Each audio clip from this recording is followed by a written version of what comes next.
नमस्कार, स्वागत है आप दर्शकों का। आप देख रहे हैं न्यूज़ 18 का डिजिटल प्लेटफॉर्म। मैं हूं आपके साथ रजनी चौबे। अमेरिका और ईरान के बीच पाकिस्तान में हुई शांति वार्ता पहले ही दिन बिना किसी नतीजे के खत्म हो गई। दूसरे दिन बातचीत की उम्मीद जताई जा रही थी, लेकिन ऐसा नहीं हुआ। इस पूरी बातचीत ने एक गंभीर सवाल खड़ा कर दिया है कि क्या शांति वार्ता के नाम पर ईरान को फिर धोखा मिला है, क्योंकि बातचीत के बीच ही अमेरिका ने माइंस हटाने के लिए अपने 2 सैन्य जहाज़ों को होर्मुज के पार ईरान के पास भेज दिया है। करीब 21 घंटे तक चली मैराथन बातचीत के बाद अमेरिकी उपराष्ट्रपति जेडी वेंस को खाली हाथ लौटना पड़ा। अमेरिकी उपराष्ट्रपति जेडी वेंस ने साफ कहा है कि अमेरिका ने अपनी रेड लाइन बता दी थी, लेकिन ईरान ने उन्हें मानने से इनकार कर दिया है। दूसरी तरफ ईरान का आरोप है कि अमेरिका ने ज़रूरत से ज़्यादा शर्तें थोप दी और बातचीत को संतुलित नहीं रखा। बातचीत के बीच अमेरिका ने क्या क्या गेम खेला, इस बारे में अगर बात की जाए तो हालांकि असली जो विवाद है वो सिर्फ बातचीत के फेल होने तक सीमित नहीं है।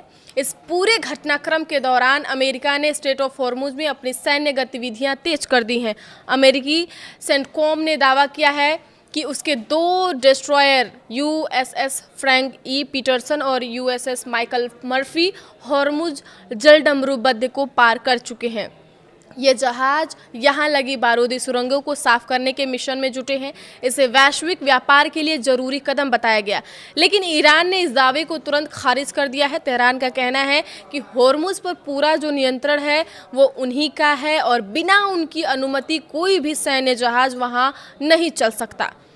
पाकिस्तान ने इस मीटिंग के दौरान क्या चाल चल दी है, इस बारे में बात कर लेते हैं। तो यही नहीं, इस दौरान पाकिस्तान के कदम ने भी पूरे समीकरण को और जटिल बना दिया। जहां पाकिस्तान एक तरफ अमेरिका और ईरान के बीच मध्यस्थ की भूमिका निभा रहा था, वहीं गुपचुप तरीके से युद्ध में उतरने वाली चाल चल दी।